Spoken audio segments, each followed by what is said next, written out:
The following program is intended for listeners who are blind, have low vision, or another print disability, makes reading, holding a book, or turning a page difficult or impossible. The content is copyrighted by the USA Today. For more information, please visit us on the web at nfradioreading.org. The Niagara Frontier Radio Reading Service now presents a reading of articles and features from USA Today for the 8th day of June. Your readers today are Tom Scanlon and David Hayes. As always, we start on page 1 of USA Today, and our first article is titled, Economic Pressure Has Cuba in Tailspin. Slow motion collapse, U.S. tactic to end the regime. The contributors to this article are Kim Hajmagard and Francesca Chambers. Dateline, Washington. Total economic and humanitarian strangulation, a Cuba death spiral, appears to be the United States' latest tactic in its 67-year quest to topple the island nation's communist government. First, the Trump administration floated a far-reaching economic deal to open up tourism, attract investment, and perhaps make good on long-simmering Cuban-American compensation claims. Then it prepared a series of secret military options, including a snatch-and-grab style gambit reminiscent of the United States capture of Venezuela's former president, Nicolas Maduro. Now the plan appears to be painful, slow-motion collapse. After months of escalating pressure on Cuba, President Donald Trump appears intent on choking his communist-run government into political and economic capitulation, according to people familiar with the administration's thinking on the Caribbean island. Seasoned Cuba watchers, and the view of some Cuban diplomats, are trying to piece together months of ambiguous but ultimately threatening signals from Washington. An executive order went into effect June 5th, that was yesterday, freezing U.S. assets belonging to foreign companies and individuals that do business with the Cuba regime.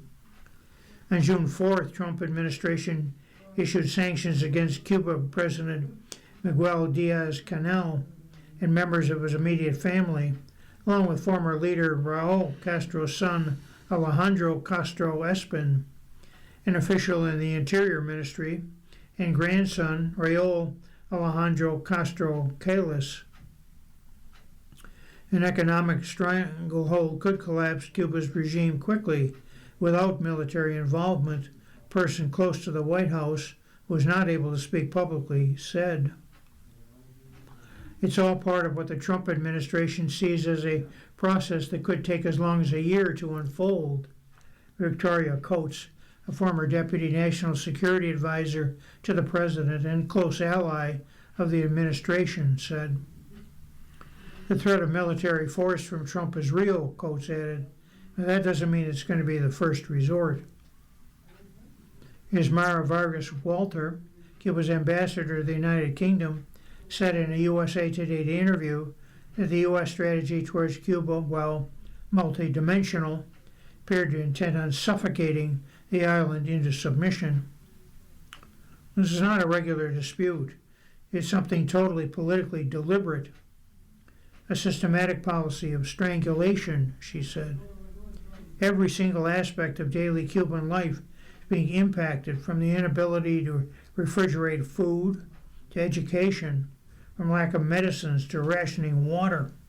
You name it, it's really, really difficult. The choice before Cuba is clear, the Trump administration has said. The regime can make a deal. The United States will continue hitting businesses, institutions, and the island's elites with financially damaging sanctions. You Cubans are really, really, really good at rope-a-dope. They've been doing it for 60 years. They just delay, said Pedro Freire, a lawyer who advises U.S.-based companies on business transactions with Cuba. The administration is telling them that doesn't work. To be sure, Cuba was in the midst of a perfect humanitarian storm when Trump gave Secretary of State Marco Rubio broad authority to cripple Cuba's ruling class with sanctions. Cuba has been unable to import oil since January because of a naval blockade and other restrictions placed on it by the Trump administration. Energy shortages and blackouts are a common occurrence. Hospitals have been forced to suspend non-emergency operations. Food and essential supplies are dwindling. The United States has indicated it's prepared to provide $100 million in humanitarian aid to Cuba. Rubio made the offer on May 13th during a trip to the Vatican and Italy. But the assistance comes with a condition. Neither the Cuban government nor the military would be permitted to oversee its distribution. Instead, the aid would need to be channeled to humanitarian and faith-based organizations such as Caritas, the Catholic Church's global relief network, as well as other nonprofit groups. The proposed arrangement reflects Washington's stated preference of supporting the Cuban people, while also making it clear its lack of trust in the Cuban government's ability or even willingness to manage and distribute the aid. Rubio told lawmakers on June 2nd that even though the Cuban government said it's willing to accept the aid, there's no plan to distribute it. No money has changed hands. Cuba's top diplomat in the United Kingdom said she had no recent information about the distribution of this aid. She refers to a USA Today report to previous comments on the topic made by Cuba's foreign minister, Bruno Rodriguez Parilla. Parilla said that Cuba, as a rule, does not reject foreign aid that's offered in good faith. A number of factors appear to be influencing Trump's Cuba policy, though what the endgame is unclear. He often speaks about Cuba's economic and commercial potential, as he has in other places around the world where he has used the U.S. military. Trump also appears to want Cuban government generally more compliant with his demands. We just want them to be a nicely run country that can feed its people, Trump told USA Today on June 4th. Trump said that Cuba has sort of collapsed and the United States would be handling it after Iran. We have some very good plans for Cuba, he added. The United States has developed a playbook for how it would respond if Cuba were to break down. Two sources familiar with the matter told USA Today. Plans that have existed for decades include economic, judicial, and governance reforms. Every American president, Democrat and Republican, since Cuba's 1959 revolution, has sought a leadership change in the Cold War era adversary that sits just 90 miles from the U.S. mainland. The current White House is no different. On May 20th, the Justice Department ratcheted up pressure on the regime by charging former Cuban President Raul Castro with multiple criminal counts, including conspiracy to kill U.S. nationals in connection with the downing of two American planes 30 years ago. The United States indicted Venezuela's Maduro shortly before sending special forces to capture him and his wife to stand trial. The June 5th sanctions on foreign investors in Cuba could also speed up the process. Major companies such as Spanish hotel chains Melia and Iberostar have limited their operations on the island. There isn't a single business that's going to invest in Cuba till something changes, so that's it. They're done. It's just a matter of time, said Rick Herrero, executive director of the Cuba Study Group, a Washington-based nonprofit policy and advocacy group. Walter, Cuba's ambassador to the United Kingdom, said that the Cuban people are surviving in some cases on as little as one meal a day. They're rationing food, catching rainwater to bathe and drink, and cooking with coal because there's no oil. As the U.S. squeezes on Cuba to show few signs of relenting, Rubio, Trump's top diplomat who was born of Cuban exiles in Florida, said at a June 2nd hearing that he still does not believe Cuba's system is capable of reform unless new leaders take over. And lastly, he adds, or a new mindset takes hold, he added. The next article is also from the first page of the A section. It is titled $215 million gifted to improve women's health. Inside French Gates' surprising donation. The article is submitted by Laura Trujillo. Melinda French Gates has learned that when men don't do the right thing, people look to women for answers. She's had plenty of them. The philanthropist and author has given more than $400 million to fund women's health in the past 2 years. She has advocated for access to contraceptives and abortions.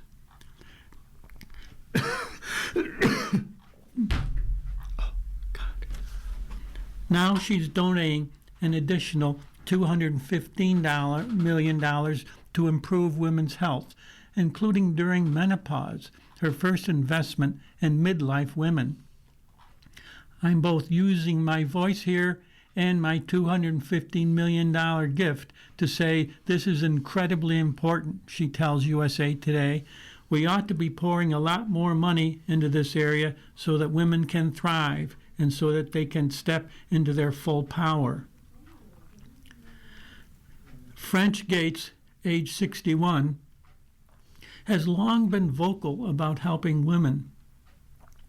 She spent 24 years with the Gates Foundation, which she co-founded with her then-husband Bill Gates, giving away more than $100 billion, much of it focused on global health, including maternal care and health inequities.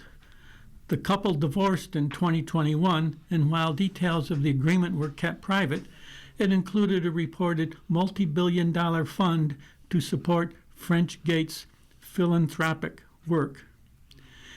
She left the foundation in 2024 and began Pivotal.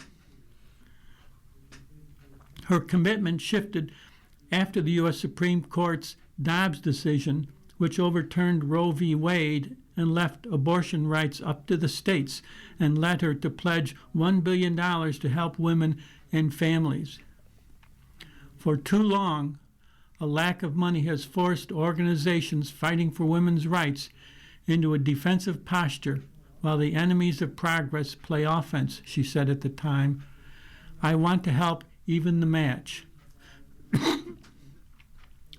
French Gates' latest donation is inspired by what she's seen in her extensive travels from women's clinics in Tuscaloosa, Alabama, to schools in Malawi and in her own life.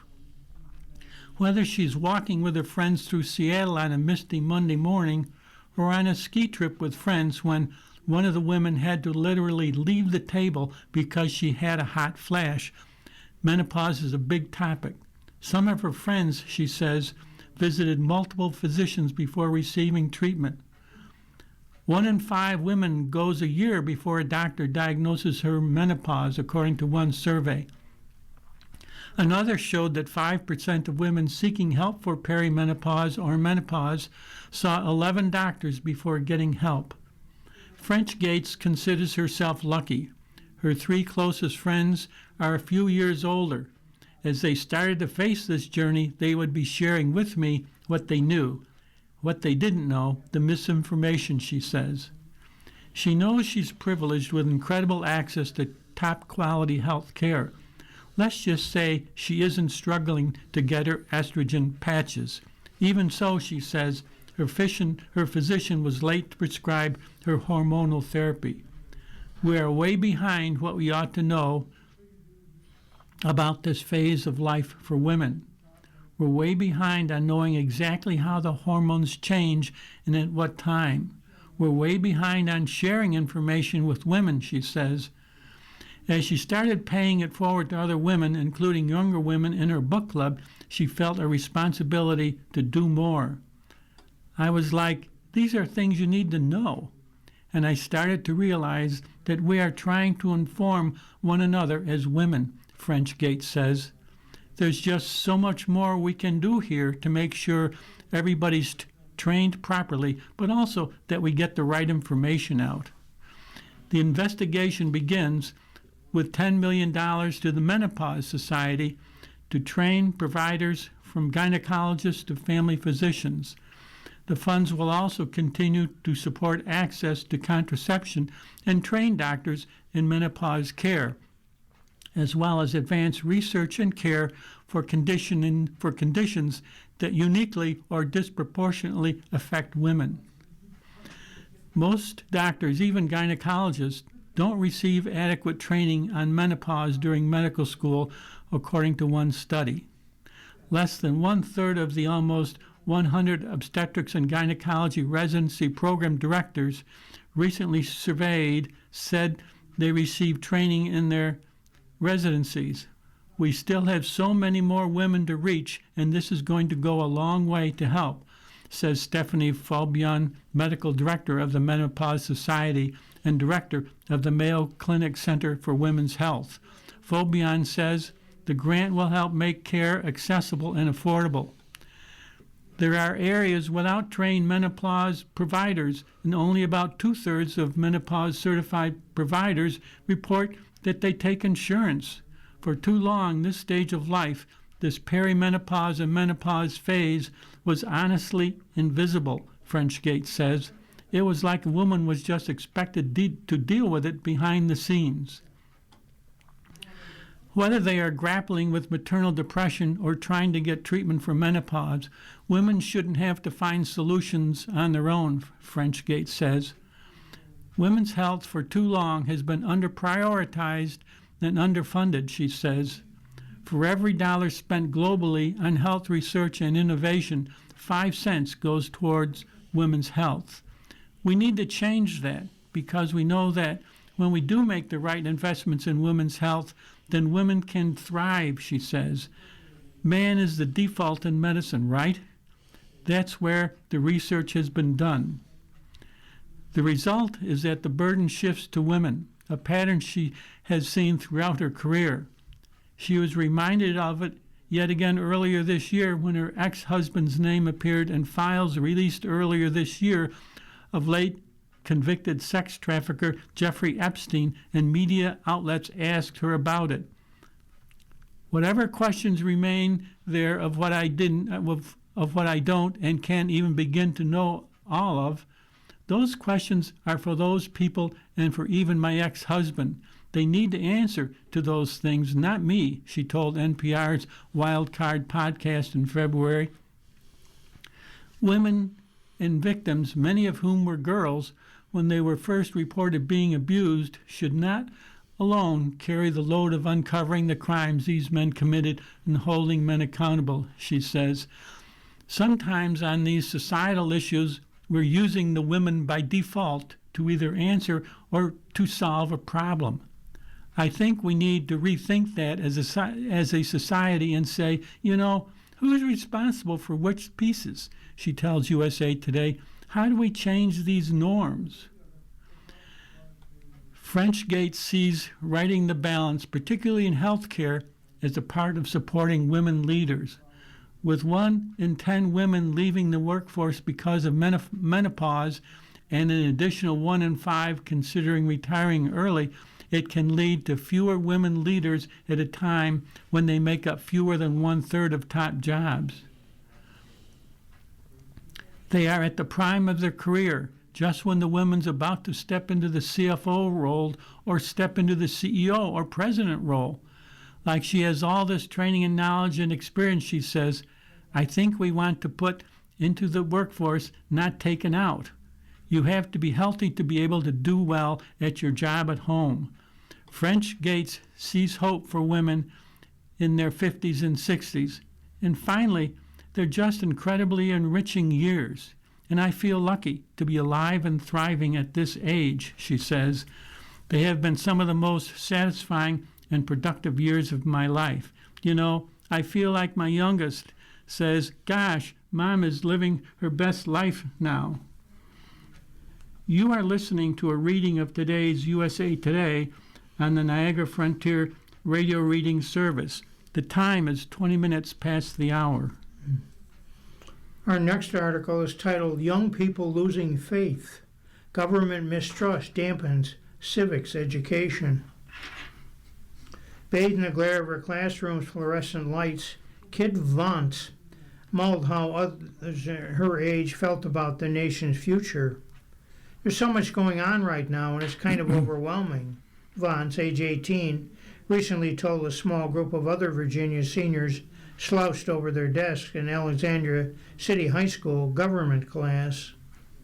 They were discussing research on Gen Z attitudes towards democracy. Vance's classmate, David George Fite, said he had found it hard to avoid a hopeless mindset. A history about Fite had added he had become dismayed by the political chaos he had seen in the news.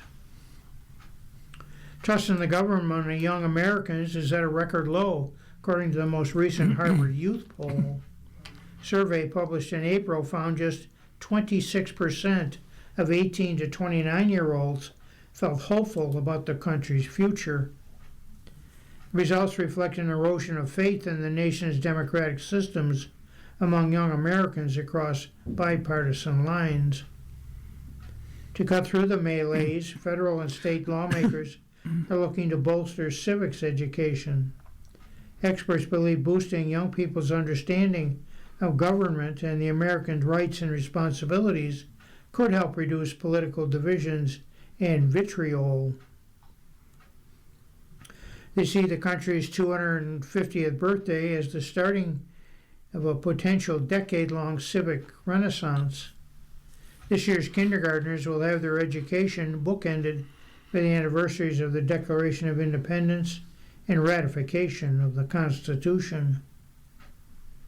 This really is a runway, said Sean Healy, Chief Policy and Advocacy Officer at iCivics, a nonpartisan group providing civics resources to students and teachers.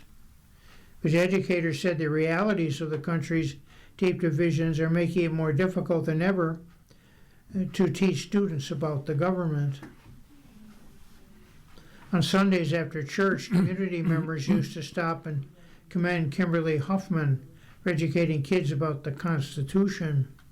Nowadays, when the service ends and Huffield leaves her pew, her neighbors question whether she's teaching the right Constitution. At one parents' conference last fall, Huffman said a mother asked whether she was teaching her child to be a Democrat. It's the first time she'd received that question in her 32 years as an American government instructor. Her community in Wayne County, Ohio, has been a Republican stronghold for half a century. Voted for Donald Trump in the past 3 presidential elections. To the past few years, political rancor has never seeped into Huffman's classroom. Now, once a matter-of-fact lessons have become tense. The curriculum from juniors and seniors at the country's vocational high school, where Huffman teaches, covers 4 founding documents: Constitution, the Bill of Rights, the Declaration of Independence, and the state constitution. Huffman sticks steadfastly to the words of the documents. She doesn't belong to either political party and encourages students to check her voter registration. Still, they routinely interrogate her treatment of topics like presidential powers. I still face hints of accusations of being biased, even though I feel like I'm tiptoeing. I feel like I'm being meticulously cautious, Huffman said. In an iCivics survey published in January, more than half of teachers reported a fear of backlash for covering something the wrong way, and said basic civics concepts have become difficult to teach. David Bobb, president of the Bill of Rights Institute, a civic-focused educational organization founded by libertarian Charles Cook, pointed to the country's antagonistic political climate as the culprit. Over the past decade, deep political divisions have influenced the way many Americans view the nation's history. Democratic lawmakers at the state and federal levels have pushed to expand history curricula to include more on the slave trade and treatment of Native Americans and other marginalized groups. Republican lawmakers have argued these efforts unnecessarily disparage Americans. They have moved to ban the telling of divisive or anti-American ideology. Policymakers from both parties have also introduced a slew of proposals to invest in civic education. But much like conversations about how to tell the country's history, many of those ideas are split along ideological lines. Conservative politicians have criticized civics initiatives that encourage students to participate in their communities, saying these tactics push activism. Meanwhile, Democrats accuse the Trump administration of presenting a biased view in its programs. The Department of Education last year emphasized a focus on patriotic education and awarded more than $150 million in history and civic grants. The agency also helped launch the America 250 Civics Education Coalition, bringing together prominently conservative organizations to create K-12 and higher education programming. Bob believes the dogmatic way lawmakers talk about civics has had a chilling effect. What that means is that adults and young people alike start having that same aversion to civics as they do to politics, he said.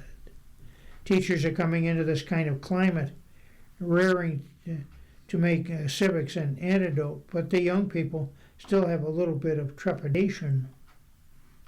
When students sit down in Jennifer Klein's classroom each semester, they make a forecast, not of the weather, but of American politics.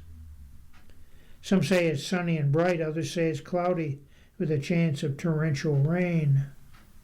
Over the past few years, Klein said, the answer in her Pittsburgh school have trended gloomier. Also seen the change in sentiment reflected in students' increasing hesitancy to express their opinions at the start of every school year. It's a trend that Josh Dunn, a professor at the University of Texas Knoxville, has also witnessed in his classes. For the students, so many of them fear saying something that might get them, for lack of a better word, canceled, said Dunn, who is also executive director of the school's Institute of American Civics.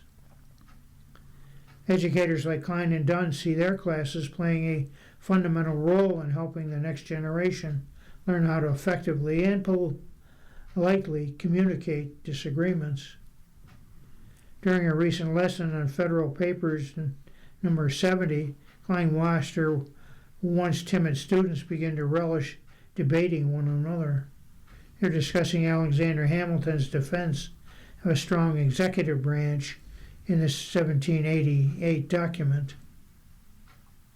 To defend their position, students shouted across the room examples from history and current events. Some laughed at their classmates, persuaded them. Once they don't know that they don't have to be right all the time, once they realize there's more than just one other point of view, kind of opens their minds, Klein had. In his third-floor government classroom at Alexandria City High School, Fite and his classmates studied white poster boards featuring the major projects they had completed throughout the year-long course. They researched federal agencies, interpreted judicial opinions based on their understanding of the Constitution, staged a mock Congress, and met with city officials about public policy issues important to young people. Fite said the assignment had helped him reconcile his fears with a deeper understanding of the country's systems. Zines Granberry, age 17, reflected for several minutes on the mock Congress. In the project, she portrayed a Hispanic Republican congressman from Texas. Before the assignment, Granberry, a second-generation American whose grandparents immigrated from Jamaica, didn't understand how a person of color could identify as a Republican. When I first started researching him, I was like, yeah, there's no way I'm going to embody this person, Granberry said, laughing. So she called the representative's office to learn more. He ended up emailing back and forth with her. It was cool to understand where he was coming from, she said. Granberry still doesn't agree with many of the congressman's positions, but the project did alter her perspective. And last, he said, a lot of people can have negative connotations of people just based on which side they're on, red or blue, she said. I don't think it'd be such a rah-rah situation. The next article is from page 4 in the A section under the category of Nation. It is titled 12 Injured in Mass Shooting in Ohio. A probe of the incident near Toledo Festival goes on. The article is submitted by Endia Yancey Bragg and others. Police in Ohio continue to search for at least 2 suspects who allegedly unleashed a hail of bullets near a popular neighborhood festival in Toledo, injuring at least 12 people. Authorities believe the June 6 incident began when at least 2 people started shooting at each other near the Old West End Festival, a long-standing community event that draws thousands of visitors to one of Toledo's most historic neighborhoods each year. Organizers canceled festival events on June 7, and law enforcement said residents should avoid the area as they search for the suspects, collecting evidence at the scene and working to determine what led to the shooting. Officials urged those who attended the festival and anyone in the northwestern Ohio community to share information about the violence that shook the area. Footage on social media appeared to capture festival goers fleeing from the shots. As investigators continue their work following yesterday's shooting near the Old West End Festival, detectives are asking anyone who witnessed the incident or may have photos, videos, or other information to come forward, police spokesperson Mohammed Nasser said in a statement.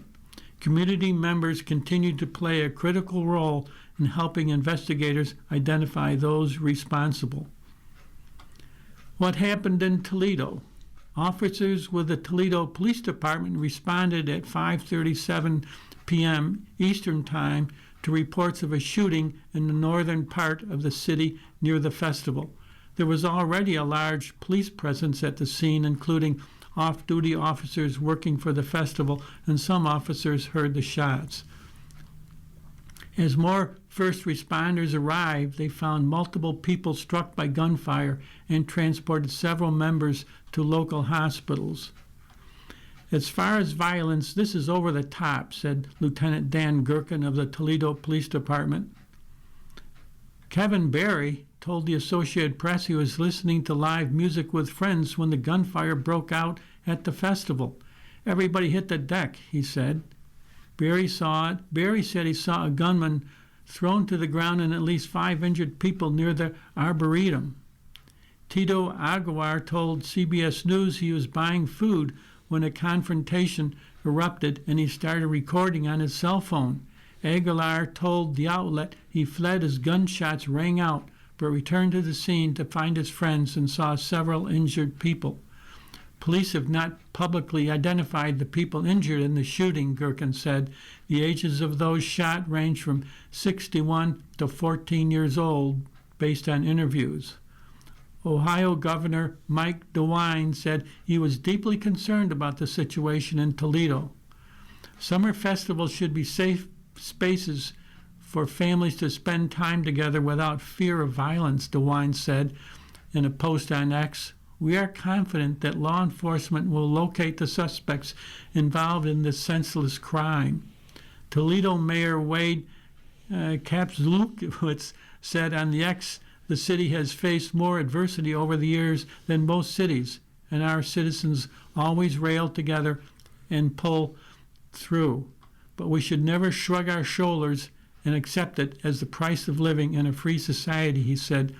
Toledo is resilient, and it will emerge stronger because of the unity we show at this moment. You are listening to a reading of today's USA Today on the Niagara Frontier Radio Reading Service. The time is 34 minutes past the hour. We now turn to the money section of USA Today, and our first article is titled "Harley is under fire for DEI again. Activists accuse firm of breaking promises." The author of this article is Jessica Guin. Nearly 2 years after Harley-Davidson said it was rolling back its diversity, equity, and inclusion programs, activist Robbie Starbuck has fired up his campaign again, accusing the iconic motorcycle company of breaking its promises to root out wokeness. Starbuck, who led a consumer boycott in 2024 over a range of woke offenses, from hosting an LGBTQ plus boot camp to supporting gay and transgender equality legislation, called on ride or die Harley buyers to switch brands. Harley-Davidson said they were dropping all these crazy woke policies I exposed, he said in a video on social media platform X. I forgot to inform that unfortunately today I'm going to have to expose them again. Chief among his concerns is the leadership of Artie Starrs, Harley-Davidson's newly minted CEO, who took over in October. So after an extremely tumultuous period where your brand was torn down and now is seen as weird, woke, and weak, you're going to bring in a CEO that's going to project the masculine identity of the brand, right? The pro-American identity of the brand. Well, maybe not so much, Starbucks said before calling out Starrs for sponsoring a pride group in an LGBTQ plus golf tournament that raised money for San Francisco Pride when he was running Topgolf, and for launching anti-racism training for educators while CEO of Pizza Hut. Starbuck also questioned Starr's choice of Chief Brand Officer Marcus Fisher, the former CEO of the Minneapolis-based advertising agency Carmichael Lynch, who encouraged more transgender representation. Is this seemingly like the guy to turn around a brand that has a wokeness problem? Starbuck said. Harley-Davidson issued a statement defending its CEO. Since stepping into the role 8 months ago, CEO Artie Starrs has spent time across the country listening directly to our riders, dealers, employees, and unions, the statement said. As our dealers and employees can attest, our only agenda is getting back to basics, building great motorcycles, strengthening our network of 500 plus U.S. dealers, and supporting a workforce that's proud of the product they put on the road.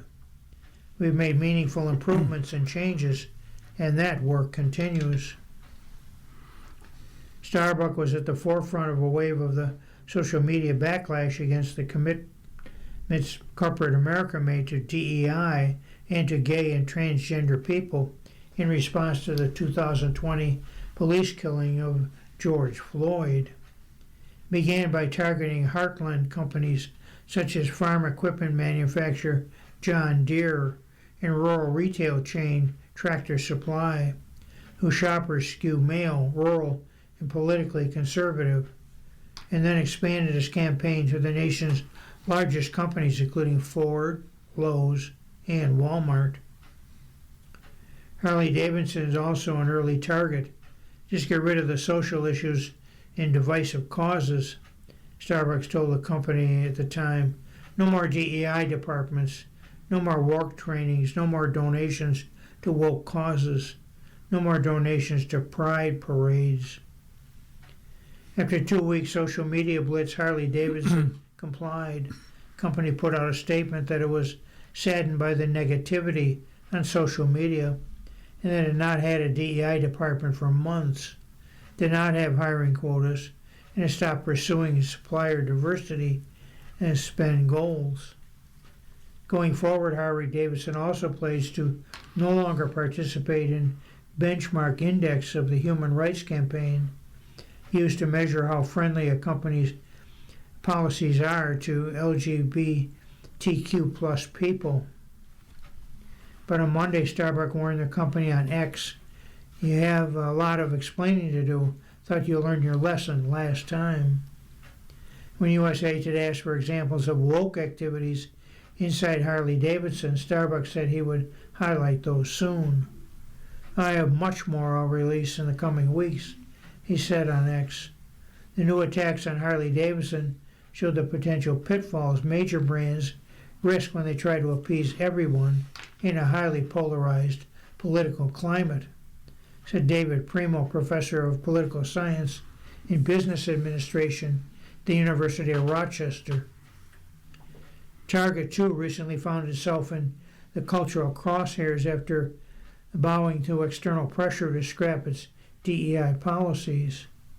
From church pulpits to community gatherings, the policy U-turns were widely viewed as a betrayal of black American shoppers who launched boycotts. These new attacks are further evidence that firms that try to placate activists on the left or the right without having a clear vision of their brand are doomed to become perennial targets, Primo said. We saw it with Target from the left, and now we're seeing it with Harley-Davidson from the right. The decision to target Harley-Davidson now is not coincidental, according to Primo. Like Target, it has a new CEO and is in the midst of a turnaround effort. Just as with Target and its attempt to retool, this is a distraction the new CEO doesn't need. The campaign is the first in a while for Starbucks. When Donald Trump took office for his second term and issued a series of far-reaching executive orders to purge diversity initiatives from the federal government and the private sector, Starbucks said he began working behind the scenes, negotiating directly with business leaders to reform DEI efforts and checking up on companies to make sure they did not walk back the concessions they made. And lastly, we try to be fair to companies by giving them time to course correct after they commit to ending woke policies, but Harley-Davidson's recent hires make it clear to me they didn't learn their lesson, Starbucks told USA Today. At the end of the day, I'm a megaphone for consumers who feel left behind by brands chasing far-left brownie points. At some point, consumers have to leave a company behind when it continues to make decisions that oppose their values. For Harley, that time is now. They don't deserve another chance. The next article is from page 1, section B, also the money section. It is titled, New SNAP Work Requirements Begin to Take Hold. More Americans to Lose Benefits, advocates say. The story is submitted by Mary Walrath Holdridge.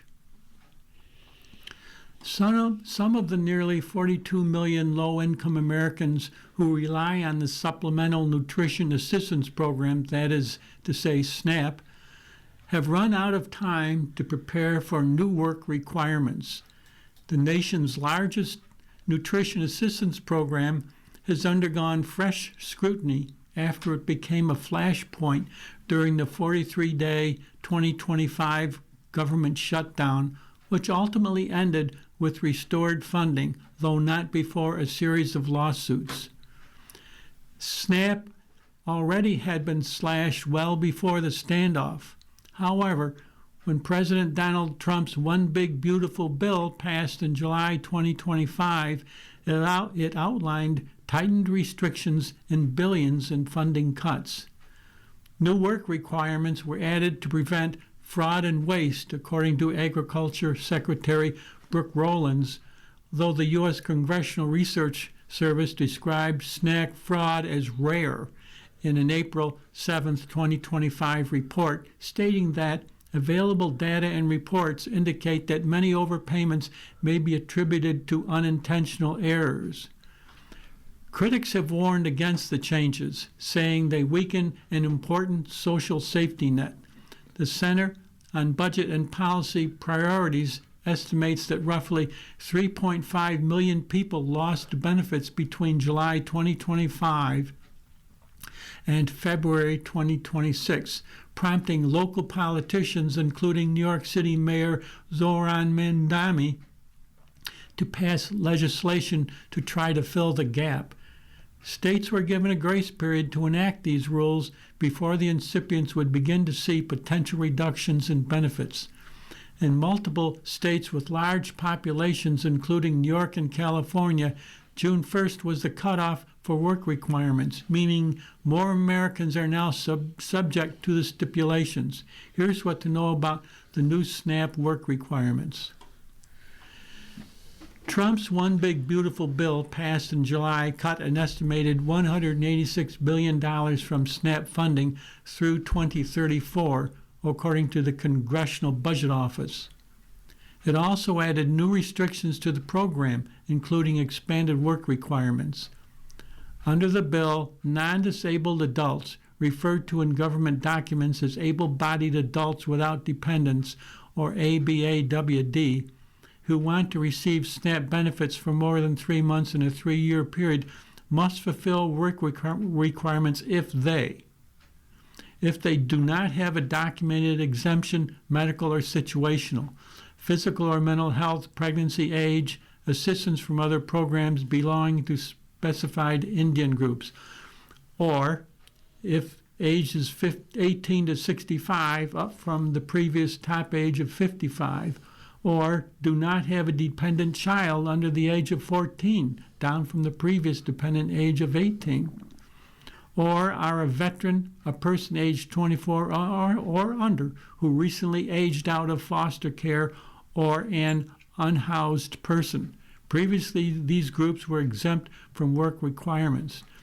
To fulfill work requirements, non-exempt recipients must work a paying job at least 20 hours a week, 80 hours a month, or earn a minimum of $217.50 per week before taxes, or perform unpaid work for at least 80 hours per month.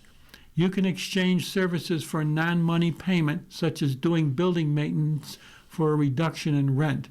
Pre-approval and verified proof of hours are required, or you must participate in an approved education or training program for at least 80 hours per month.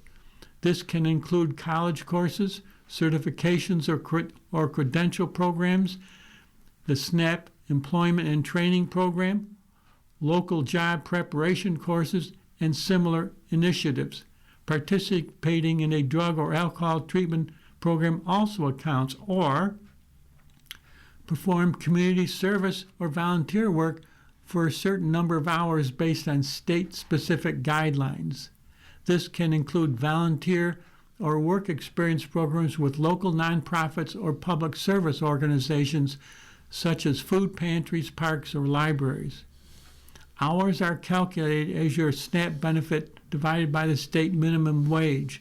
An example from New York State is the following.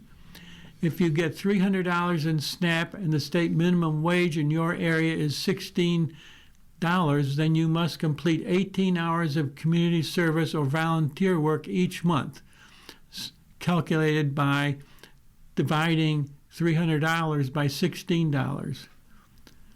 SNAP, also known as food stamps, provides what are known as electronic benefits transfer, or EBT cards, to approximately 12% of Americans for a limited time to help purchase basic food items.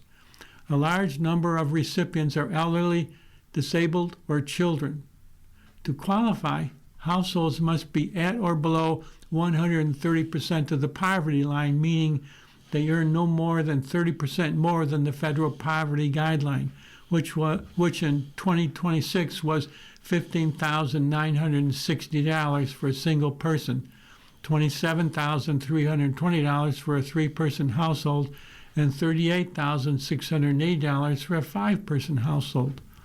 A 1-person household had a maximum monthly allotment of $298 in 2025, while a 3-person household could get a maximum of $785, and a 5-person household could receive $1,183.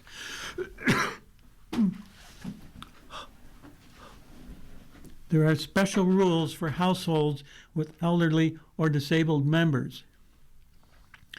SNAP benefits are determined by states and funded by the USDA. And finally, recipients must recertify regularly to maintain eligibility. Typically, benefits can only be provided for 3 months within 36 months unless additional work-related requirements apply. Approved recipients are given a finite timeline to access their benefits. Our next article is titled Social Security Recipients Could Face Trim. $500 monthly pay cut could start in 2032. Social Security benefits will lose an average of $500 per month if benefits the program's trust fund is depleted in fewer than 7 years, as predicted according to a new analysis. For the past 16 years, the cost of Social Security's retirement program has exceeded the amount it receives from taxes collected from paychecks, forcing it to dip into trust funds reserved to cover the shortfall. Without any changes, that retirement trust fund will be exhausted in 2032, according to the Social Security trustees. At that point, everyone's benefit could see a 24% decline, the Committee for a Responsible Budget estimates. Nationally, that equals to a $500 average monthly loss, which is more than what the average retired household spends on groceries each month, it said. Households with a person older than 65 spend an average of $5,251 on food at home 2024, or $438 per month. Adjusted for inflation, this figure would equal $461 in 2026, CRFB said. No state would be spared from the potentially devastating effects of insolvency, CRFB warned in its report. Nearly 70 million Americans, or about 1 in 5 people, receive Social Security benefits. That includes retirees, surviving spouses, and dependents. Between 10% and 23% of each state's population would be affected. Beneficiaries in 29 states would see an even deeper than average $500 reduction. Top 10 losers, it said, are Connecticut at $556, New Jersey $554, and New Hampshire $553, and Delaware $549. Between 10 and 23% of each state's population would be affected by Social Security benefit cuts. States with the highest percentage of residents facing benefit reductions are Maine at 22.9%, West Virginia 22.4%, Vermont 22%, and Delaware 21.1%. If Social Security benefits were cut by 24% today, it would amount to $345 billion this year, or 1.1% of gross domestic product. Individual state impacts range from 0.2 to 1.9% of GDP, with cuts exceeding 1% of GDP in 40 states. And the CFRB said states that have older populations and lower per person incomes would be impacted the most, it said. The top states most affected are West Virginia at 1.9%, Mississippi at 1.8%, Vermont at 1.8%, South Carolina and Maine at 1.7%. With less than 7 years until Social Security is projected to be insolvent, policymakers need to enact changes to the program as quickly as possible to protect against these scenarios, CRB said.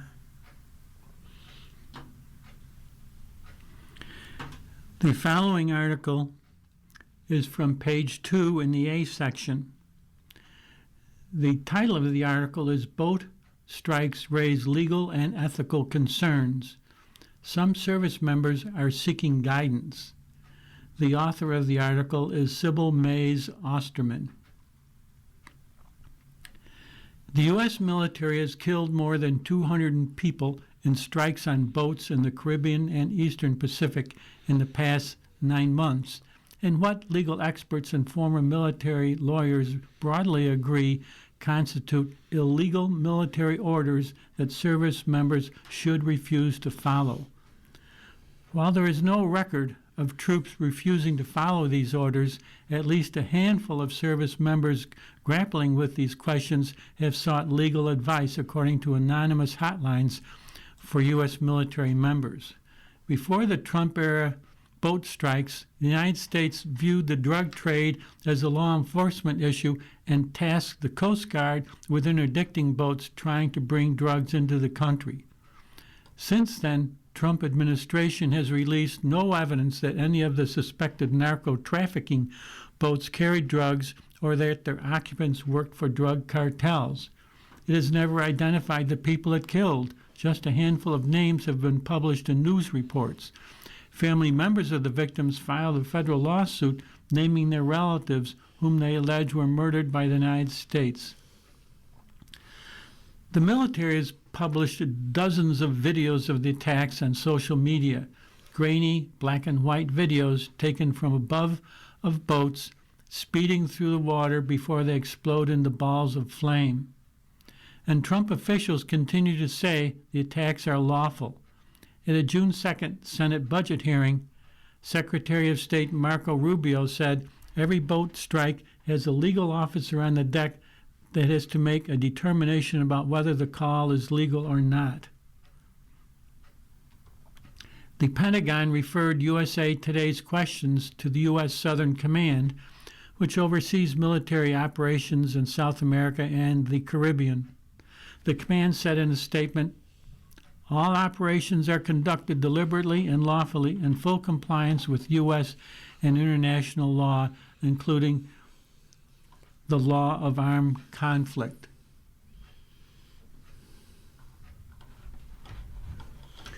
You're listening to a reading of articles from USA Today for the 8th day of June on the Niagara Frontier Radio Reading Service. We'll return for more readings after this short break. Your readers today are Tom Scanlon and David Hayes.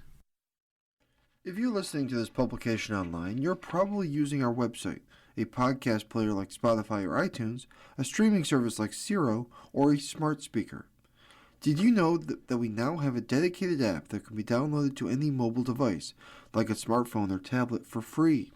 App users can conveniently access our live stream and any episode of our podcast easier than ever. To download the app, just type NFRRS in the search window in the Apple App Store or in the Google Play Store.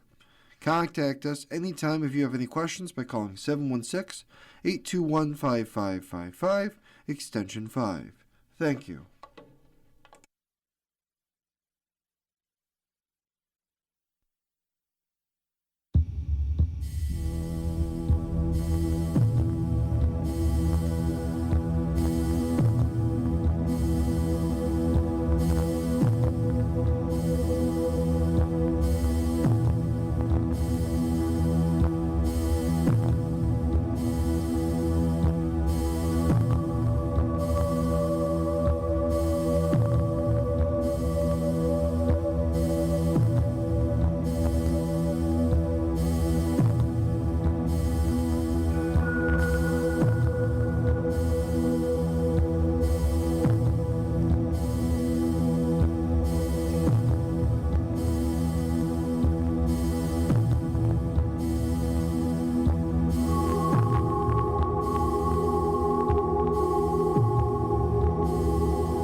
We'll continue now with our reading of articles from the Today issue of USA Today. Your readers are David Hayes and Tom Scanlon. the first article is from page 1 of the C section on sports. The title of the article is Iran arrives in Tijuana amid cup tensions. The story is written by Emily Green. Byline is Tijuana. Iran's national soccer team arrived in Tijuana on June 7th, ahead of 3 World Cup matches in the United States, amid tensions that have turned the world's biggest sporting event into a soft power contest between the warring countries. The squad touched down shortly after 8 a.m. in the Mexican city across the border from San Diego after an overnight flight from Turkey, where it had been training for 3 weeks. The Iranian Federation negotiated at the last minute to move the team's base camp from Arizona to Mexico due to uncertainty over whether they would be granted visas. Iran is scheduled to play its first 2 Group G games near Los Angeles against New Zealand on June 15th and Belgium on June 21st, and then face off Egypt in Seattle on June 26th. Finally, the U.S. awarded visas to all the players on June 5th, but several members of the Iranian squad were not given visas, including key managerial and administrative members, according to Iran's Football Federation. A U.S. State Department official told Reuters the administration had issued the visas necessary for Iran to compete in the World Cup, including for athletes and necessary support staff.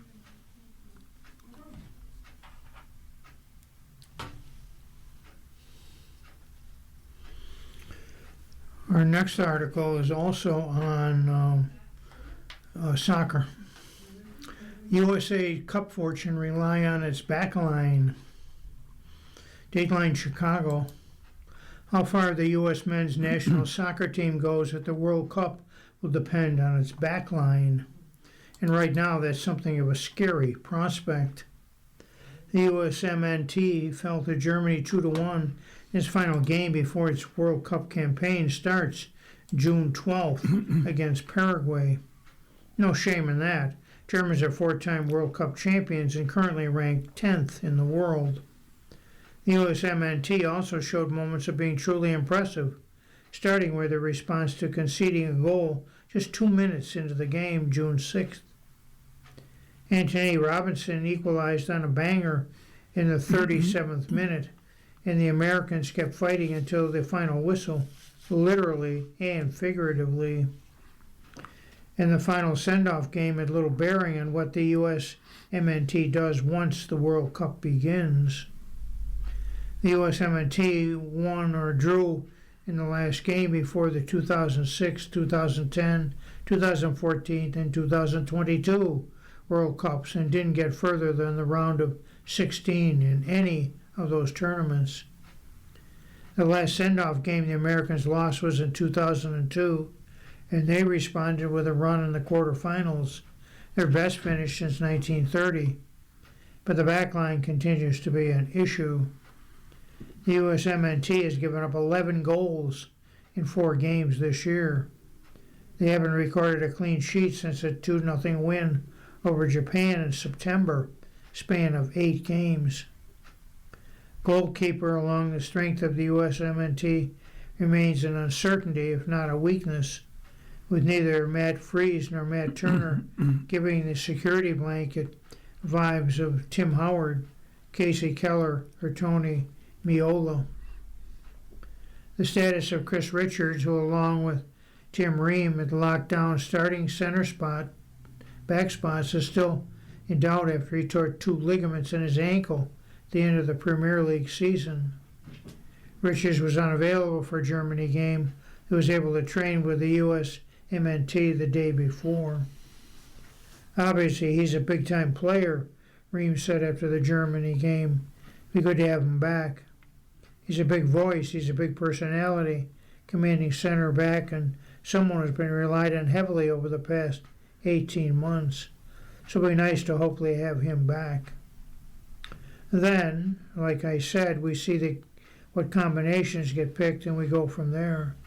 It'd be nice to get him back in full and rearing to go for the group stage. If Richards can't go, though, he or a setback, it could leave the USMNT vulnerable. You saw it against the Germans.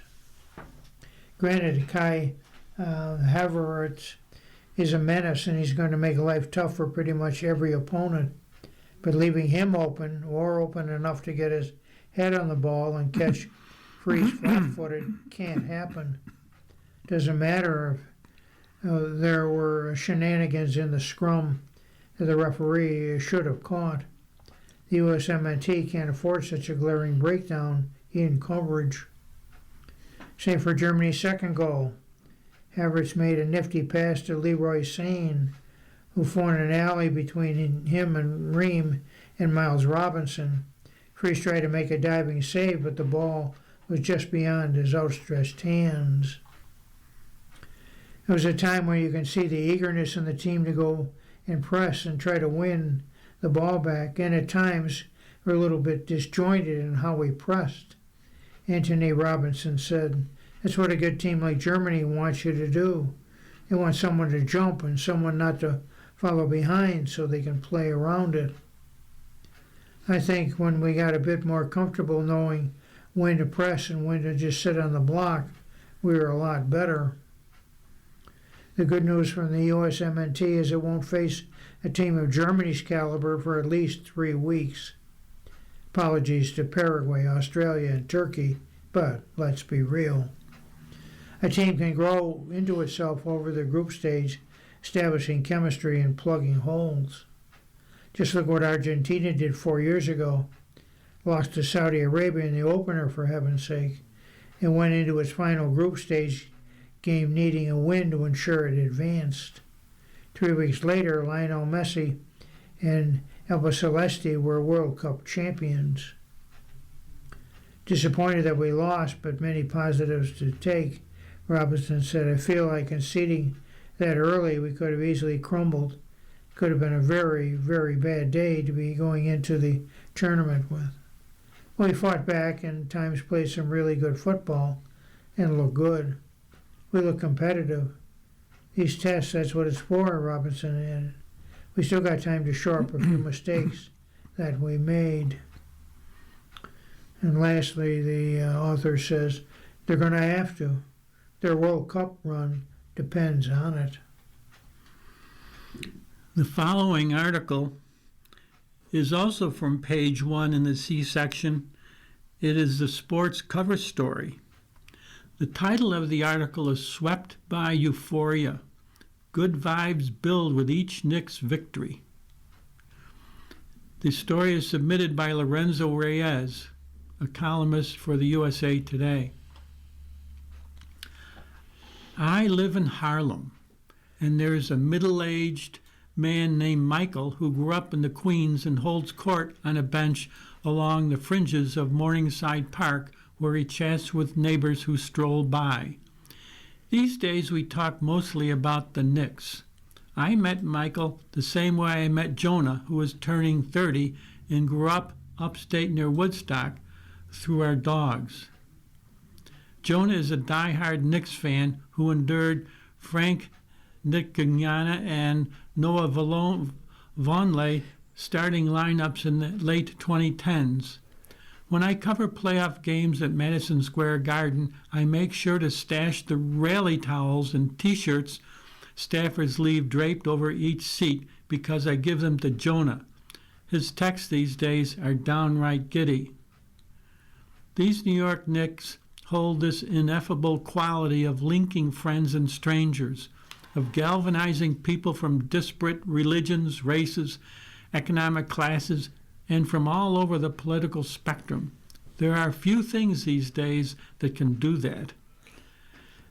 And as the team has seized a commanding 2-0 lead over the San Antonio Spurs, winning both NBA final games on the road, the Knicks are not only poised to end a 53-year title drought, they can do it in a sweep at home in the mecca of basketball.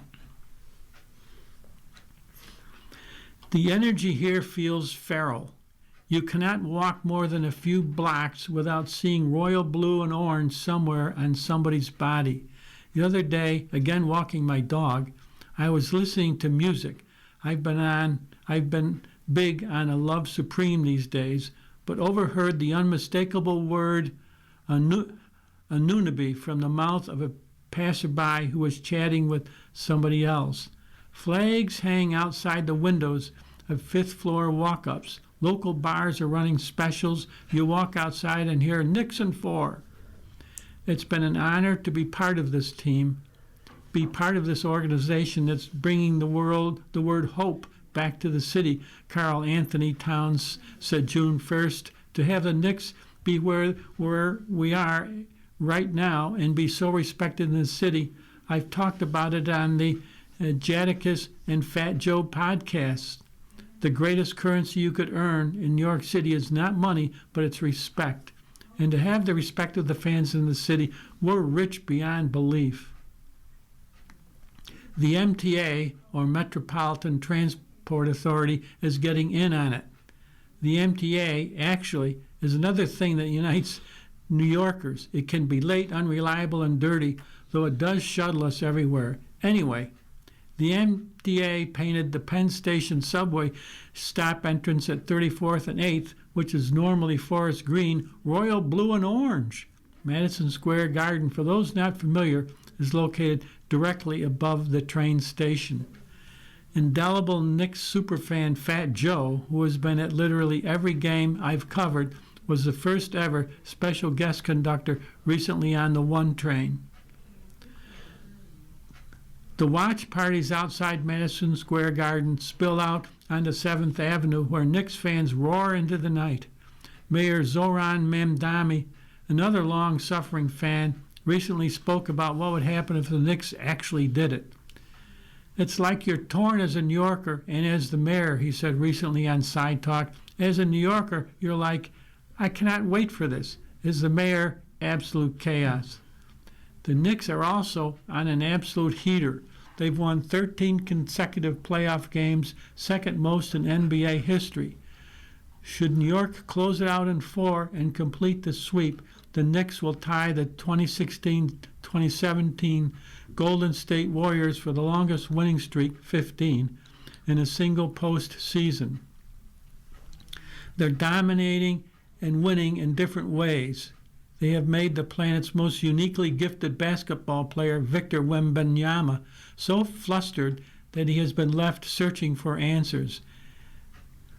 These Knicks are a fun watch.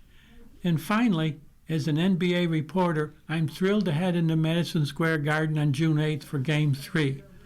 From the celebrities to the organ to friendly ushers with thick accents, there is no place better to take in a high-stakes game. Yet, somehow, once this is all done, I'm just as hyped to grab beers with my friends Michael, Jonah, and Kevin. Suns fan also met through our dogs to relive it all once more.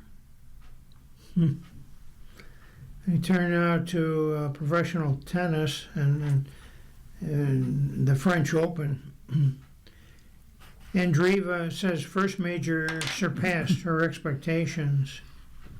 The author is Shrivsa Sridhar. Dateline Paris. Mira Andreeva said her first Grand Slam triumph felt better than she had imagined. She was already eager to experience that feeling again after winning the French Open title. The 19-year-old dismantled Polish qualifier Maja Chololinska 6-3, 6-2 on June 6th to become the youngest French Open tennis champion in more than 3 decades, and the first teenager to win the Susan Langland Cup since Iga Swiatek 2020. Now, I'll be honest, I've done a lot of visualizations before, not just this tournament, but I've had dreams, had a lot of thoughts on how it's going to happen, if it's going to happen, when it's going to happen, where. Andreeva told reporters, I would say the feeling in real life is so much better, obviously, than in your dreams. Yeah, it just feels looking at this trophy, realizing that this is actually true, and I can call myself a Grand Slam champion. Andreeva said winning her first Grand Slam in Paris made the milestone even more special.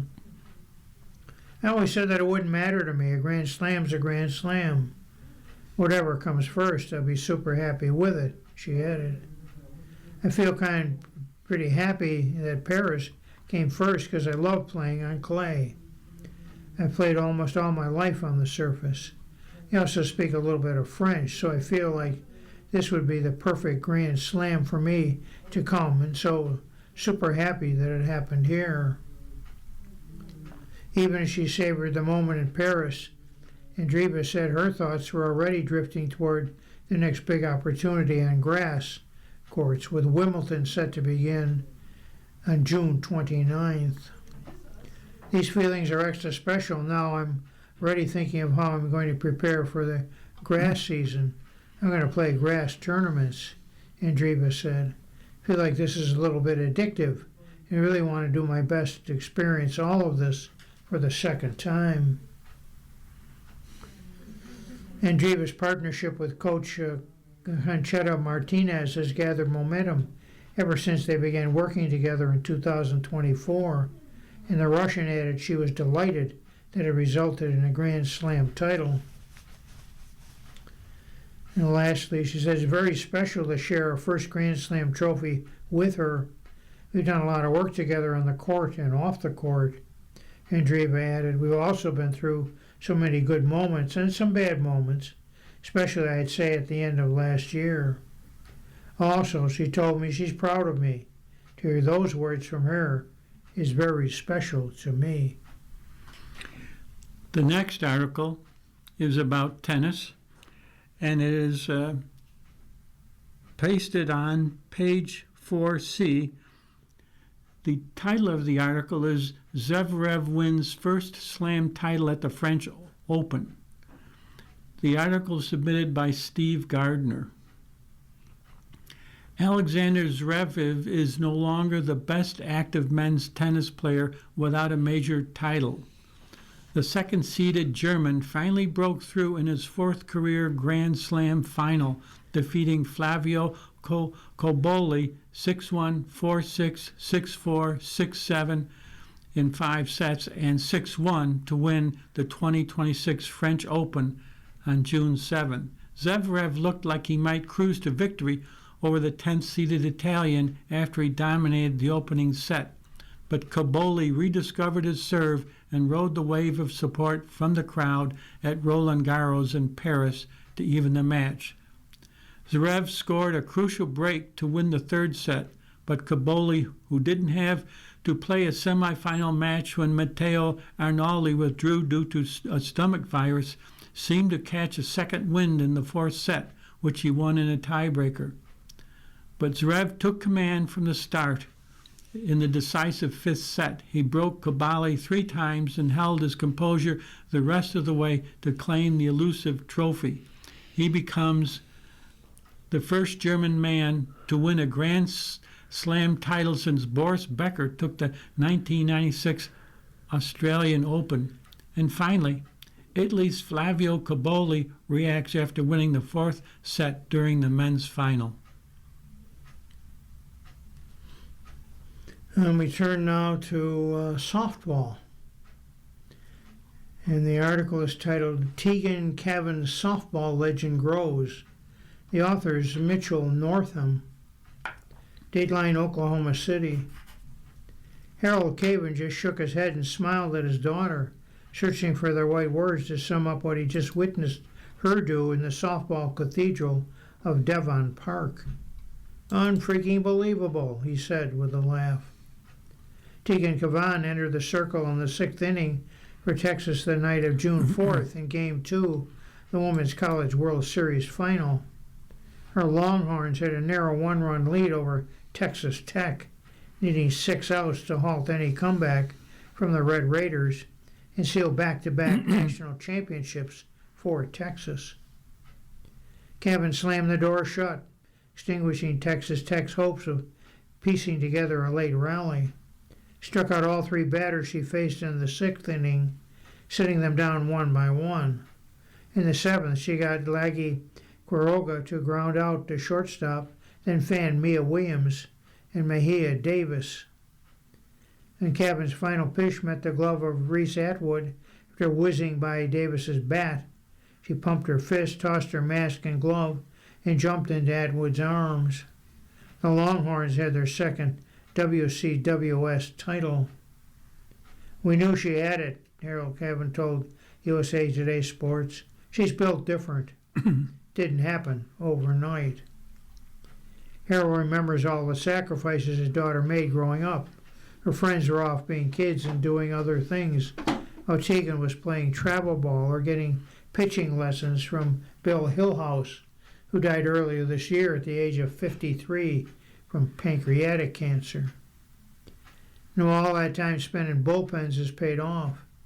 Harold watches his daughter became the first player in the history of Women's College World Series to be awarded the tournament's most outstanding player award twice. It wasn't really a debate as Cavan struck out 30 batters in 33 and a third innings of work across 7 games in Oklahoma City over the last week. She gave up 7 earned runs, and Texas lost one of the games she appeared in at Devon Park. Just gives us so much confidence when Tegan's doing her thing, Texas first baseman Katie Stewart told USA Today Sports. Allows us to play so free and to be able to do our thing on offense for her. In 9 innings against Texas Tech over 2 days, Cavan largely shut down one of the most explosive offenses in the nation. The Red Raiders ranked 3rd nationally in batting average at 374, 3rd in home runs, 145, and 1st in hits with 675. The 6-foot right-hander from West Des Moines, Iowa, gave up 3 hits and 3 runs and struck out 11 Red Raiders in 9 innings of work. It's not hyperbolic to say Texas is raising the national championship trophy for a second straight season because of Cavan's performance from the circle. You ever come in and to sit the team like that down, that's tough and that's big. Texas Associate Head Coach Kristen Galinsky told USA Today Sports that was her vision of slamming the door. Her mindset is elite. Like, yes, she's talented, and she's an athlete, and she has the stuff. What separates her is her mindset, and it's incredible. Midway through the game, Cavan rose from the dugout, when she was called to the bullpen to start warming up. While she's getting her right arm loose, she kept telling herself, "This is what you dream about. This is why you work hard for this exact moment right here." Obviously, Cavan met the moment. She developed a knack for pitching her best when the lights are at their brightest. In 75 and a third innings pitched at Devon Park over the last 3 seasons in the Women's College World Series, Cavan has 63 combined strikeouts and 3 losses. After the win, Kat Osterman, a softball legend who owns 3 Olympic medals and was a 4-time Big 12 Pitcher of the Year for the Longhorns, posted a goat emoji with Cavan's name on X, calling her the greatest of all time. The compliments came from everywhere as Cavan interrupted splashing water on her teammates to exchanging hugs, handshakes, and selfies with countless people on confetti-covered dirt. Nearly an hour after Cavan had tallied her final strikeout, hundreds of Texas fans were still hanging over the wall separating the field from the bleachers, chanting her name. Few people had a better view of Cavan's dominance in the postseason than Atwood, the Longhorns' senior catcher. To her tell that Cavan's legacy is firmly established with the Texas program and the wider world of college softball. And Cavan, a junior, has 1 more year to add to it. She's proven she's unbeatable when she's here at the World Series. She goes out there and she throws her absolute best games. in the hardest moments to do so, Atwood said. And lastly, she said, I'm just incredibly proud of her. Continuing on in the sports section, we're now going to move to the Stanley Cup. The title of the article is the Stanley Cup Final Game 3 winners and its losers, Mitch Marner, backup goalie, stand out. The article is submitted by Mike Brame. The true winner of Game 3 of the Stanley Cup Finals is the fans. Not necessarily fans of the Vegas Golden Knights and Carolina Hurricanes, probably because they're still catching their breath after another wild series of twists and turns, but hockey fans in general. How many thought that this series would be a defensive slog with both teams so capable of limiting opponents' chances? Instead, it's been crazily unpredictable, with 25 total goals over 3 games and comebacks galore. The first 2 games produced something never done before in the Stanley Cup Final, when each team had a multi-goal comeback, and then Carolina overcame a 4-0 deficit to force overtime before falling in the second overtime. Here are the winners and losers of Game 3. The winners, the Golden Knights forward Mitch Marner. He set a record for the fastest hat trick in Stanley Cup Final and added an assist to give Vegas that 4-0 lead, and he was dangerous other times, such as getting a penalty shot.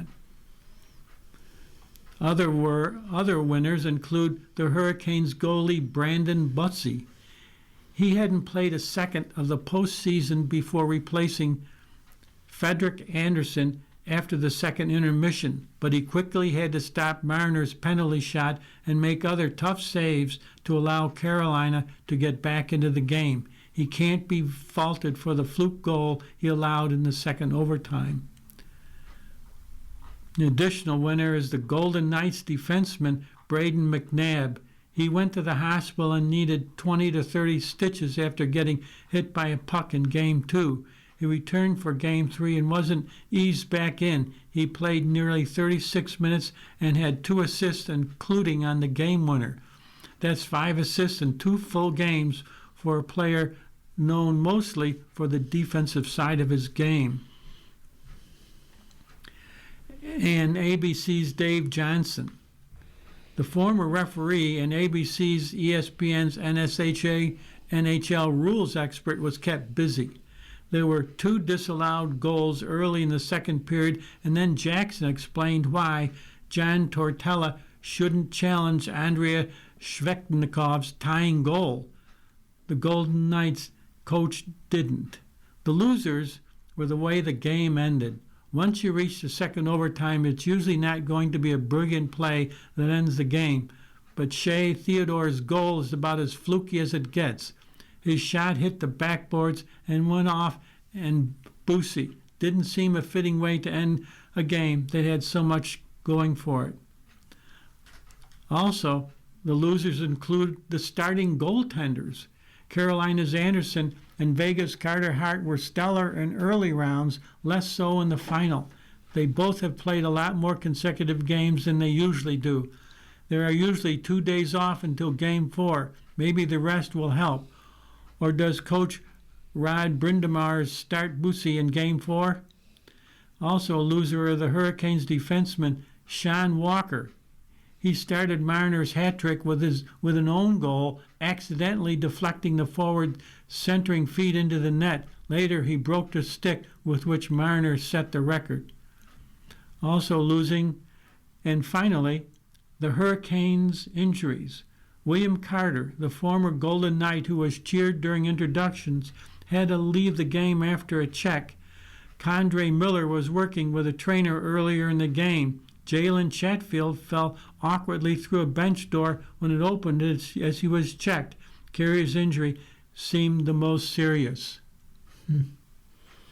You're listening to a read of today's USA Today on the Niagara Frontier Radio Reading Service. The time is 29 minutes after the hour. That means we turn to the entertainment section of USA Today. And our first article is titled Sixlack. He spells that the numeral 6, L-A-C-K, aims to break negative cycles in love. The author is Tewan Moorman. Sixlack has returned with an album that reflects not only his growth as an artist, but as a person. Love is the New Gangsta, now out, sees the singer born Ricardo Valdez Valentine Jr. centering love in all its forms, which he acknowledges isn't always a pretty process. He's been in therapy for a year and a half during his last album cycle, but after 2020 sees Since I Have a Lover, found himself repeating past mistakes, dealing with communication struggles in his relationships, and lacking control in his life. His pattern fueled his anxiety and left him feeling creatively stagnant, he says. Naturally, when that's just where you're operating from, nothing is flowing. Everything feels like you're on edge, instead of trying to make music during that time. Overcoming his creative block required him to sever some personal ties, focus on what I really wanted my life to be. After that, the album just started to spill out. The shift came as the Pretty Little Fears singer also began to change his studio process from creating a solitude to intentionally building more open sessions where he was no longer hoarding his emotions. We treated every session like an actual therapy session, just amongst friends, he said, noting some conversation would go on for 3-4 hours without recording. I could just lay everything out and be like, this is how I feel about it. I'm overwhelmed, I'm stressed, I'm struggling. The resulting album sees Sixlack, he pronounces it Black, taking accountability in his personal relationships as a major theme. Since his last album, he became a father for the second time, which has made him more aware of how much he wants to be present for his daughters. I'm more proactive right now than I've ever been in my life, he says. He added that his expanding family forced him to be more honest about the emotional weight he'd been carrying. They get to actually be a part of her everyday growth. And the first time around, I missed that, he said. His first daughter was born amid his breakout, while finishing and putting out his album, getting ready for his first tour, and watching his life change while trying to provide for somebody. I just didn't realize how broken it made me over the course of my career, he said. That was heartbreaking for me. While acknowledging he plans to return to therapy, he's been able to speak more openly with his partner, therapist, and friends, and has gotten to a place of knowing who I am, what I want from myself a lot more. The album contains features with Leon Thomas and A.Z. Chike, All That Matters, Mariba with Running Late, 2 Chainz with Sunday Again, and his life partner and frequent collaborator, Quinn. A track with Young Thug was recorded years ago, which he explains felt like a good fit for where the rapper is in life, as well as their evolving community, which has experienced its own cultural reset as he sees a renewed focus on family, safety, and maturation unfolding. This is all I want for anybody that I know, especially coming from Atlanta, and see how twisted it can be and how a lot of people don't really make it out. I just want to see the friends that I have that are also musicians and artists to be on the same path of just growing and development. It's on such tracks as Trauma, in which Black's progress culminates. The song is tied to struggles from his youth in breaking out of learning cycles of avoidance. Whether it's going to a party and being in a shootout, whether it's going somewhere and being in a fight, whether it's to be seeing a friend of mine get killed in front of me, these are all things that would happen. and just go home and go to bed and not really realize the effect it has on you. The album's title is an answer and a call to action, reframing what it means to be cool or gangster from earlier ideas tied to violence to more mature priorities like being there for his family or being involved in his community. As you get older, you're able to figure out on your own what really is gangster, he said. Like, this is actually what's cool. It's actually what gangster is to me. And lastly, Black has announced North American and European tour dates. His North American run kicks off in October with nearly 30 stops so far, including Las Vegas, Denver, Chicago, Philadelphia, New York City, and multiple cities across California and Texas. The next article is a preview of a streaming show. The title of the article is called Kaling's Slight, quote, suitable, end quote, could use some work. The article is written by Kelly Lawler. Once in every generation, someone tries to recreate Friends for the latest batch of 20-somethings floundering their way in the world. Apparently, it's Mindy Kaling's turn. The actress and producer has had great success in recent years, turning her talents to working behind the scenes of comedies about young people scrabbling their way through life. First, there were the teenage escapes of Devi, Maitri Ramakashman, and Netflix Never Have I Ever. Then Kaling went to college with the raucous and aptly titled Sex Lives of College Girls on HBO Max. Her latest project has grown up just a bit more, following a group of floundering 20-somethings in New York City, living across the hall from one another in two nice apartments and trying to figure out what they want from their love lives and careers. Sound familiar? Not suitable for work, Hulu streaming Tuesday is not, at least in its first few episodes, the second coming of Friends, but is a worthy and amusing attempt to capture the less cynical view of Generation Z, the latest young scapegoat of the media, and frequently viewed through the slightly dystopian lens of social media. With a sunny quintet of young stars and Kaling's zingy, aspirational wit in the dialogue, there's a lot of potential to Suitable, but with overlong episodes and lightweight plots, the show is holding itself back from something much greater.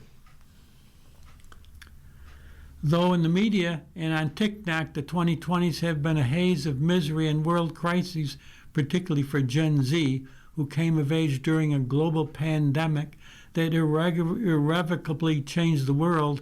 In the world of Suitable, it may as well be the carefree 1990s. The young whippersnappers in their nice Manhattan apartments see the COVID-19 pandemic as simply one more roadblock between them and hooking up. The world is still their oyster, even if part of it is burning down. That's Abby Avantika, an aspiring celebrity stylist with an acerbic glare who sees fashion as art. AJ, Ella Hunt, the bubbliest and klutziest investment banker Wall Street has ever seen. Josh, Jack Martin, a neo-baby with all the maturity that labels apply, yet determined to prove himself as broadcast journalist. Davis, Will Angus, a socially awkward investment banker who takes the bro right out of finance, and Kel, Nicholas Duvernay, who gives up the medical school dreams of his parents to pursue a career in acting. The boys and girls wind up living across the hall from one another, and crushes and interpersonal drama bring them from frenemies to enemies and back again. Davis is mooning over AJ, his new co-worker, naturally, while AJ is too busy worrying she has accidentally pissed off the firm's big boss.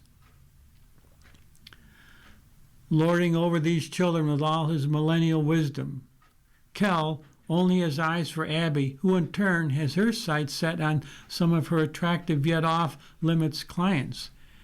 And is it in fact the recently dumped Josh who might catch fire with AJ, if only because of the heat of the two's initial animosity towards each other? Anyone familiar with Kaling's other shows, or indeed this kind of show at all, can see where the stories will go from here. The 5 actors ideally are suited to her style, which is instantly recognizable from the speed of the slightly corny insults they fling at one another. Hunt and Martin are set up initially as the Ross and Rachel style leads, but the ensemble is mostly well balanced in the first season. The biggest problem for Suitable is its format. Its episodes are about 35 minutes, but there are only 9 to play around with. That leads, unfortunately, to each installment dragging, while we simultaneously don't get enough time over the course of the season to fall in love with the characters. Friends wasn't a hit because of the time Monica stuck a turkey on her head, but because we cared about Monica at all. It's noteworthy that even as the series gives so much emphasis to its young adults following their career passions and throwing economic caution to the wind, 2 members of the group are in finance and one is the son of a media CEO. In 2026 economy, not even the magic of Hollywood can pepper over the fact that the nice apartments in New York City require someone to be in a suit and tie paying the rent. And that might be the fatal flaw of Suitable, though it is so likable. It is innocent and funny version of Gen Z young adulthood is beautiful but unrealistic. Its plots are too lightweight against the backdrop of the real world. There's no shame in finding levity amidst darkness, but there is something unmistakably phony about it. And finally, Suitable is like so many bags of the nerds' gummy clusters Gen Z loves so much. Sweet with a fun little crunch and easy to consume until it gets to be too much. Shorter episodes, punchier jokes, and some relief from the sameness of the character's energy could easily rectify the resulting stomachache. You're listening to a reading of today's USA Today in the Niagara Frontier Radio Reading Service. The time is 42 minutes after the hour. Our next article is titled Verdict Won't Shift Jackson Narrative. This is also by the author of the previous article, Kelly Lawler. There's no neutral story to be told about Michael Jackson.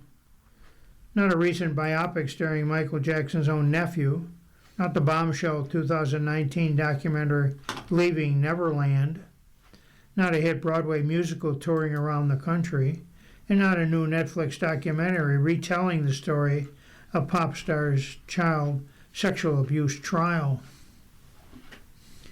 Michael Jackson, The Verdict, now streaming on Netflix, is a new entry into the long story of Michael Jackson, a narrative so complex and riveting it continues to be litigated more than 15 years after the self-proclaimed King of Pop's death. Verdict is a meticulously rehash of Jackson's 2005 criminal trial in which he was accused of sexually abusing 13-year-old Gavin Arvizo. The singer ultimately was acquitted on all counts, with jurors citing insufficient evidence. Jackson died 4 years later. The Verdict features interviews with attorneys, journalists, and people in Jackson's inner circle. It also includes sheriff's footage of Arvizo interview with law enforcement and officers raiding Jackson's Neverland Ranch home in California. It does not, unlike Neverland, include interviews with Jackson's accusers or with Jackson's family.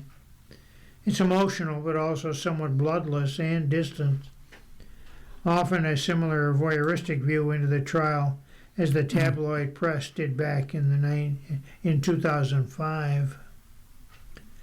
What's immediately apparent in watching the 3-part docuseries is that the filmmakers are trying to present all sides of the story, from its opening words to the choice of interviewees. If anything, there are more people who believe in Jackson's innocence portrayed in verdict than those convinced of his guilt. His former security guard shares emotional anecdotes. His former publicist swears she would never have worked for him if she were really a pedophile. Family attorney raises his voice in emotion, decrying the Arvizo family, who he sees as grifters and charlatans out to bring a great man down. A fan who was interviewed is also overcome with emotion and relief when the verdict was not guilty, and she was rushed to the hospital after collapsing. But the very fact of the documentary's existence at this time, and the fact that it goes over every piece of evidence of sexually abusive acts and adds new ones, is a statement supporting Jackson's guilt. It almost appears as a direct rebuttal to that fawning celebratory biopic and to the continued success of Jackson's music and reputation. Most shocking and persuasive in the documentary is that it unveils a few new pieces of evidence, including allegations that Jackson spent time having wild parties with teenage boys in Las Vegas as his Neverland Ranch home was being searched by the FBI and local sheriffs. There's also a new claim that Jackson and a confidant ordered child pornography. The episodes show, somewhat horrifically, clips of the police interview with a young Gavin Arvizo. It includes explicit and uncomfortable allegations and excerpts. It's methodical, clinical, and complete. What do you make of a documentary like this about a culture moment fraught with emotion, presented as cold true crime, featuring talking heads, police footage, and news anchors from 20 years ago, spitting off theory after analysis after nonsense? It's a spectacle more than a revelation. If you came of age in the 80s or 90s, Michael Jackson was truly king of pop. If you came of age in the 2000s, he was the wacko jacko who went to trial over sexual abuse accusations. He came of age when he died in 2009, and after, he was a man with a complicated legacy. He had one who never left the zeitgeist completely. The story of Michael Jackson has changed hands repeatedly, from his devotees to his detractors and back again. The tributes and memorials poured in 2009 as he was mourned around the world. 2019, when Neverland revealed the emotional accounts of accusers Wade Robson and James Safechuck. Many turned against Jackson. 2026, these competing narratives are at war with each other once again. Seems clear that neither the film Michael nor the documentary Verdict will change the minds of anyone. If anything, all the conversation about Jackson proves the story may never be over. And the last sentence, there are many famous men who have risen and fallen. There's only been one Michael Jackson, whose presence could outlive him 20 times over. You are listening to a reading of today's USA Today on the Niagara Frontier Radio Reading Service. The time is 48 minutes after the hour. The next article is from the books section. It reviews a memoir by Hayden Panettiere. The title of the article is Panettiere Opens Up About Addiction and Abuse. It is written by Claire Mulroy. In Hollywood's reckoning with child stardom, Hayden Panettiere is the latest to share the dark sides of a career in the spotlight. The Nashville and Ice Princess star, 36, has been acting since she was 8 months old. In her new memoir, This Is Me, A Reckoning, out now from Grand Central Publishing, Panettiere chronicles childhood fame crossing nefarious actors in her teens and addiction as an adult. In recent interviews about the memoir, Panettiere reflected that she was groomed to be a little soldier throughout her early career, which included roles in soap opera One Life to Live and the animated A Bug's Life. Much of Panettière's memoir grapples with grief, especially the death of her younger brother and the years she lost to addiction. She writes about relinquishing custody of her then 2-year-old daughter after struggling with postpartum depression and addiction. And, like many of her famous peers, Panettière is grieving the chance to have a normal childhood. When Panettière was just 4, her mother pushed her through the busy Manhattan streets from audition to audition, bookending each call with the phrase, "Don't phone it in." Praised for her tears and dramatic expressions, Panettière reflects that she began to associate catastrophe with adoration. Grown-ups gave me positive attention when, as an actor, I failed, got sick, screamed and cried, killed, grieved, and suffered. Reality merged with my imagination and burrowed into my core memories, where all my shame and trauma lives, Panettière writes. I've often wondered whether, unintentionally, I brought on my traumas because I'm wired to think they're good for me. One of these traumas occurred at a party when she was 19. An Oscar-winning actor and director, whom Panettière does not name, exposed himself to her. Then a trusted friend, who Panettière refers to only with the pseudonym Stella McManus, forced her into bed with a famous 30-something British singer-songwriter. Panettière, in shock, ran out of the room. She confided in me, pampered me, and treated me like her best friend, then turned around and treated me like a call girl, Panettière writes. When she was a teen, Panettière's team gave her happy pills and amphetamine, Panettière believes, before interviews and red carpets so she could focus. Reflecting on her addiction and recovery in This Is Me, Panettière writes that this habit would forever change her world. At 16, they were the gateway drug that ushered me toward the good of pharmaceuticals and the downfall of addiction, she writes. In the throes of postpartum depression after having her daughter Kea, Panettière writes she became addicted to alcohol and Klonopin, a central nervous system depressant. At one point, a doctor told her she'd be dead within 5 years if she didn't stop drinking, she writes.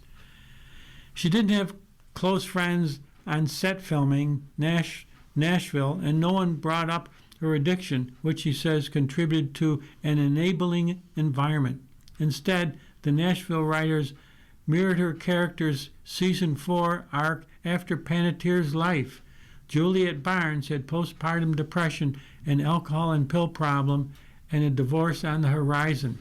She was erratic, an absentee mother, and fought with everyone, including her fans. Every time I read the day script, it was like I was looking in a funhouse mirror, seeing a distorted reflection of myself. I can't tell you how lost this made me feel, Panettière writes. During this time, Panettière says the first thing she thought of when she woke up was alcohol. Not my child, not my job, not the rest of my life. I needed a drink to function. Her ex-partner, Ukrainian former professional boxer Vladimir Klitschko, asked for full custody of their daughter. He worried about her being in Panettière's care. Panettière writes that she agreed to give up custody because the legal battle would destroy me psychologically at a time when my heart and soul were weaker than they had ever been. Her substance abuse is not the only issue the Panettière family has experienced. Panettière writes that her brother Jason was smoking crack and snorting heroin before he died in 2023 at age 28. At the time, the family revealed the cause of death as sudden passing was due to cardiomegaly, an enlarged heart, coupled with aortic valve complications. Panettière's brother introduced her to ex-Brian Hickerson, who was arrested multiple times throughout their off-and-on relationship for assault. Panettiere writes about the alleged abuse, saying, "One time he busts up my face so badly I don't leave the house for weeks." In another instance, she says, he screamed at her to run as far as I can in 5 seconds because I need a head start before he throws the remote control at me. Another time he smashed her head into a wall.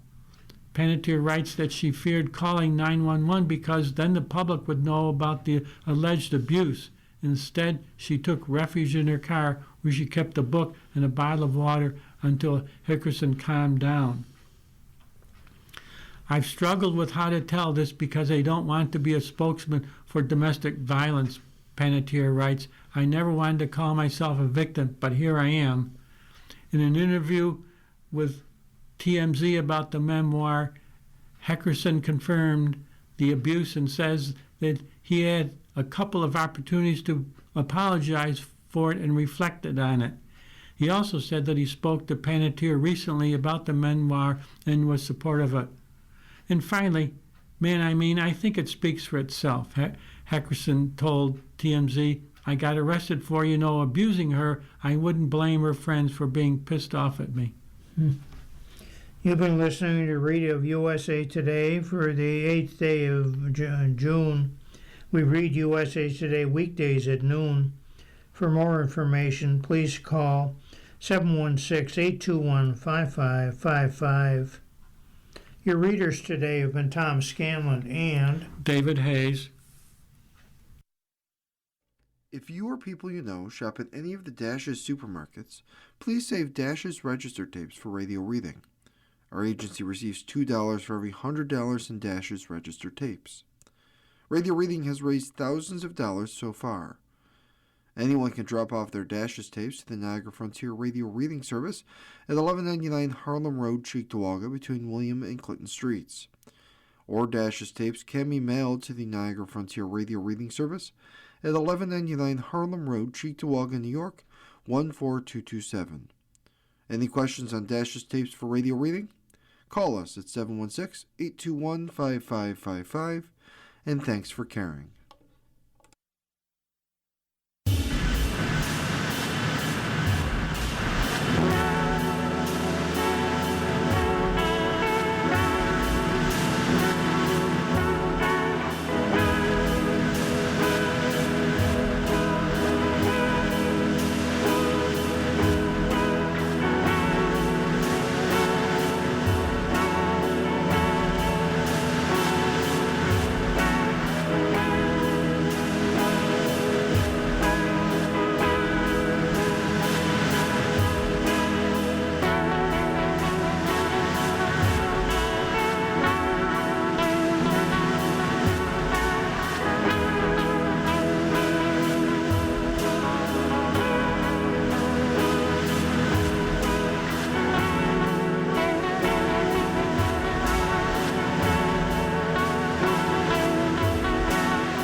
The following program is intended for listeners who are blind, have low vision, or have another print